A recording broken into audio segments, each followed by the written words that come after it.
এই যে আমাদের আর্মি ভাইরা, হাতে শুধু অস্ত্র থাকতে হয় না, মাথায় কিছু গিলু থাকতে হয়। না বুঝে সংবিধান, না বুঝে স্টেট, বিভিন্ন দেশ থেকে গিয়ে একটু ঘুরে ফিরে একটু অস্ত্রের প্রদর্শনী থেকে কিছু অস্ত্র নিয়ে আসে। প্রধান জেনারেল ওয়াকারুজ্জামান ঢাকা সেনানিবাসে অফিসার্স অ্যাড্রেস অনুষ্ঠানে তিনি বলেন, দেশের মানুষ এখন সেনা সদস্যদের দিকে তাকিয়ে আছে। অবাধ, সুষ্ঠু ও নিরপেক্ষ নির্বাচন আয়োজনে সরকারকে সহযোগিতা করার জন্য সেনাবাহিনী প্রস্তুত বলেও জানিয়েছেন জেনারেল ওয়াকারুজ্জামান।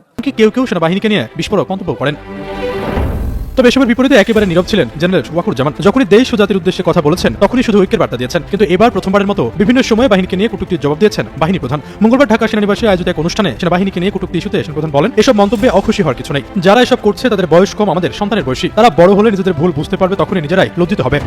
প্রিয় দর্শক, আসসালামু আলাইকুম। নতুন একটি ভিডিওতে আপনাদের স্বাগতম। প্রিয় দর্শক শ্রোতা, সেনাপ্রধান জেনারেল ওয়াকার তিনি কি বলছিলেন যে বাংলাদেশে একটা সুষ্ঠু অবাধ নির্বাচন হতে হবে। তো এই যে সুষ্ঠু অবাধ নির্বাচন হতে হবে, সেটা কি প্রধান উপদেষ্টা ডক্টর মোহাম্মদ ইউনূস তার এই সরকারের অধীনে হবে, নাকি তার পদত্যাগের পরে একটা তত্ত্বাবধায়ক সরকার এসে একটা সঠিক এবং সুষ্ঠু সুন্দর নির্বাচন অনুষ্ঠিত করবে? আপনারা জানেন যে ইতিমধ্যেই এনসিপির নেতাকর্মীরা তারা কিন্তু বড় বড় বক্তব্য দিয়ে যাচ্ছে এবং সেনাপ্রধান সহ সকলের 14 গোষ্ঠী উদ্ধার করে দিচ্ছে। ইতিমধ্যে বেশ কয়েকটা ভিডিও কিন্তু সোশ্যাল মিডিয়াতে ভাইরাল হয়েছে, যেগুলো আমরা ইতিমধ্যেই দেখতে পেরেছি। আপনাদের কিছু বিশেষ ভিডিও চিত্র দেখাবো, আশা করছি ধৈর্য সহিত সেই ভিডিওগুলো দেখবেন এবং দেখলে পরেই বুঝতে পারবেন যে আসলে কি করছে তারা এবং সেনাপ্রধান জেনারেল ওয়াকার তিনি কেন চুপ করে রয়েছেন। চলেন আমরা মূল ভিডিওতে ফোকাস করি। দর্শক, গুরুত্বপূর্ণ একটা বক্তব্য। সেনাবাহিনীর প্রধান জেনারেল ওয়াকারুজ্জামান বলছেন, অবাধ ও নিরপেক্ষ নির্বাচনে সরকারকে সহযোগিতায় প্রস্তুত সেনাবাহিনী প্রস্তুত। অবাধ এবং নিরপেক্ষ নির্বাচনের ব্যাপারে আমার ধারণা যে আর কোনো সংশয় সন্দেহ নেই। সেনাপ্রধান নিজে বলছেন যে অবাধ এবং সুষ্ঠু নির্বাচনের জন্য আজকে এই ঘোষণাটা খুব গুরুত্বপূর্ণ। জেনারেল ওয়াকারুজ্জামান নিজে আগে মনে করেছিলেন যে নির্বাচনটা ডিসেম্বরের মধ্যেই হবে। তিনি বলেছিলেন যে ডিসেম্বর পার হবে না, তার ধারণা ছিল। কিন্তু শেষ পর্যন্ত নানা টানাপোড়েন, সংস্কার নিয়ে, বিচার নিয়ে, বিভিন্ন পক্ষের দিক সামলাতে যে সেটা এখন 2 মাস পিছিয়েছে। কিন্তু তারপরেও সেনাবাহিনী মনে করেন যে এই নির্বাচনটা হওয়া দরকার এবং দেশ এখন সেই দিকে যাচ্ছে এবং সেনাবাহিনী এই ক্ষেত্রে সম্পূর্ণ প্রস্তুত সহযোগিতা করতে। তার মুখের কথা হচ্ছে এইরকম যে এখন নির্বাচনের দিকে যাচ্ছে দেশ, অবাধ, সুষ্ঠু এবং নিরপেক্ষ নির্বাচন অনুষ্ঠানে সরকারকে সহযোগিতা করার জন্য সেনাবাহিনী সব ধরনের প্রস্তুতি নিয়েছে। দীর্ঘ সময় ধরে সেনারা মাঠে দায়িত্ব পালন করছেন, আগে এত দীর্ঘ সময় মাঠে থাকতে হয়নি। তাই সবার সঙ্গে ভালো সম্পর্ক বজায় রাখতে হবে, দূরত্ব থাকলে তা দূর করতে হবে। গুরুত্বপূর্ণ, সবার সাথে ভালো সম্পর্ক বজায় রাখতে হবে, দূরত্ব থাকলে সেটা দূর করতে হবে। অর্থাৎ সেনাবাহিনী নিয়ে যাতে কোনো রকম ভুল বোঝাবুঝি না হয় কোনো পক্ষের, সেই ব্যাপারে তিনি সবাইকে সতর্ক এবং সচেতন করতেছেন। মঙ্গলবার সকালে ঢাকা সেনানিবাসে অফিসার্স অ্যাড্রেস অনুষ্ঠানে সেনা সদস্যদের উদ্দেশ্যে দেওয়া বক্তব্যে এই কথা বলেন সেনাপ্রধান। এতে পদস্থ কর্মকর্তারা সরাসরি উপস্থিত ছিলেন। এ সময় সব স্থাপনার কর্মকর্তারা ভার্চুয়ালি যুক্ত থাকেন। তিনি বলেন, দেশের মানুষ এখন সেনা সদস্যদের দিকে তাকিয়ে আছে। তোমরাই দেশের ভবিষ্যৎ, তাই দেশপ্রেমে উদ্বুদ্ধ হতে হবে, বাহিনীর চেইন অফ কমান্ড অক্ষুণ্ণ রাখতে হবে। খেয়াল করেন যে সেনাবাহিনী যেই এখন সবাই মনে করে যে সেনাবাহিনী ছাড়া আসলে সুষ্ঠু নিরপেক্ষ নির্বাচন সম্ভব না। কালকেই দেখলাম বিএনপির একটা টিম গিয়েছিল নির্বাচন কমিশনে, সেখানে তারা জেনেছে নির্বাচন কমিশনের মাধ্যমে যে সেনাবাহিনী প্রয়োজনে অতিরিক্ত সদস্য মোতায়েন করবে সুষ্ঠু এবং ভালো নির্বাচন অনুষ্ঠানের জন্য, বিশেষ করে আইন শৃঙ্খলা বাহিনী। সেনাবাহিনীর প্রয়োজনটা এখন গুরুত্বপূর্ণ এই কারণে, আপনারা জানেন যে পুলিশ সেই আগের অবস্থানে অত্যন্ত নাজুক এবং দুর্বল অবস্থায় পুলিশের বর্তমান অবস্থান, ফলে পুলিশের উপর ভরসা করা যাচ্ছে না। যার জন্য মোটামুটি 80 to 90% ভরসা কিন্তু সেনাবাহিনীর উপর। এবং আমি ব্যক্তিগতভাবে নিজেও মনে করি, রাজনৈতিক দলগুলো যদি একটা সমঝোতায় পৌঁছায়, অন্তত 100টা করে আসনের নির্বাচন যদি 3 দিনে করা যায়, তাহলে সবচেয়ে ভালো সিকিউরিটি দেওয়া যাবে এবং অবাধ এবং সুষ্ঠু নিরপেক্ষ নির্বাচন হবে।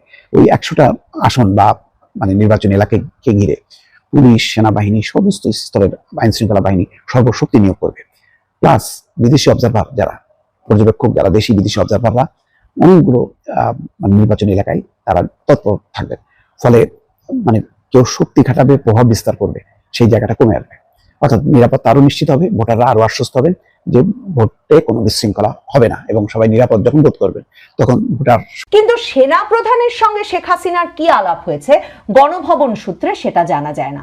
কিন্তু সেনা প্রধান 10টায় ফজলে হেলাই আকবরের সাথে বৈঠকের আগে যে শেখ হাসিনাকে বলে যান নাই যে তাকে দেশ ছাড়তে হবে এবং তিনি আসলে ঢাকার প্রবেশ মুখগুলো পাহারায় আর তার সেনা সদস্যদের রাখবেন না, হঠাৎ তুলে নেবেন, সেটা যে হতেই পারে না তার প্রমাণ তিনি মেজর জেনারেল ফজলে হেলাহি আকবরকে যেমন বলেন না 5ই আগস্টই সেই দিন যেদিন গণভবন থেকে সেনা প্রহরা উঠিয়ে নেওয়া হবে, শেখ হাসিনা চলে যাবেন এবং সেনা প্রহরা উঠিয়ে নেওয়ার পর ছাত্র জনতা গিয়ে গণভবন আক্রমণ করবে, ঠিক তেমনি তিনি কিন্তু এটাও বলেন না যে এই পরামর্শ তিনি এরই মধ্যে শেখ হাসিনাকে দিয়ে এসেছেন, বরং তিনি বলেন 10:30টায় তার ফোন কল আছে ভারতীয় সেনাপ্রধানের সঙ্গে। বাংলাদেশ সেনাবাহিনীর অবসরপ্রাপ্ত কর্মকর্তা মেজর জেনারেল ফজলে এলাহি আকবর, যিনি বেগম খালেদা জিয়ার নিরাপত্তা উপদেষ্টাও বটে, সাম্প্রতিক এক অনুষ্ঠানে তার এক বক্তব্যের জের ধরে আবারও 5ই আগস্ট মানে 2024 সালের 5ই আগস্ট কিংবা তার ঠিক আগের দুটো দিন সেনাপ্রধান ওয়াকারুজ্জামান ঠিক কি করছিলেন এই নিয়ে আমার যে কৌতূহল এবং আমি ধারণা করি আপনাদেরও যে কৌতূহল তা আবারও উস্কে উঠেছে। দেখুন, সেনাপ্রধান ওয়াকারুজ্জামান 5ই আগস্ট কি করছিলেন, কি ভাবছিলেন তা জানা অত্যন্ত জরুরি। এটা জানতে যে কেন সেনাপ্রধান ওয়াকারুজ্জামান হঠাৎ করেই সেনাবাহিনীকে বিভিন্ন জায়গার প্রহরা থেকে বা ডিউটি থেকে সরিয়ে নিলেন, কিন্তু পুলিশ বাহিনী দুপুর কিংবা বিকাল পর্যন্ত এই ঘটনাগুলো জানতে পারল না।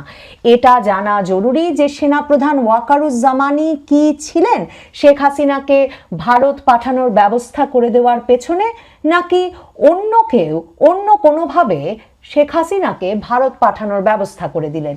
এবং আমার জন্যে এই মেজর জেনারেল এলাহি আকবরের এই বক্তব্যটি অত্যন্ত গুরুত্বপূর্ণ এ কারণেও যে প্রথম আলো, বিজনেস স্ট্যান্ডার্ড সহ কিছু পত্রিকা যে একটা গল্প সেই 5ই আগস্টের পর থেকে চালু করেছে যে 5ই আগস্ট সকালবেলা নাকি 3 বাহিনী প্রধান শেখ হাসিনার কাছে যান, পুলিশ বাহিনী প্রধানও সেখানে। ভিডিও জুড়ে আমাদের সাথেই ছিলেন এবং কথাগুলো শুনেছেন। এই কথাগুলো শোনার পরে আপনাদের মূল্যবান মতামত কি সেটা কমেন্টে জানাতে ভুলবেন না।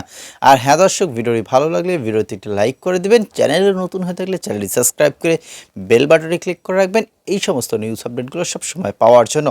আপনাদের একটা কথা বলি, সেনাপ্রধান জেনারেল ওয়াকার তাকে আমরা কিন্তু খুব অ্যাগ্রেসিভ মনোভাব নিয়ে থাকতে দেখি না। তিনি সবসময় শান্ত, সুন্দর, সুষ্ঠু এরকম একটা মন মানসিকতা নিয়ে চলেন।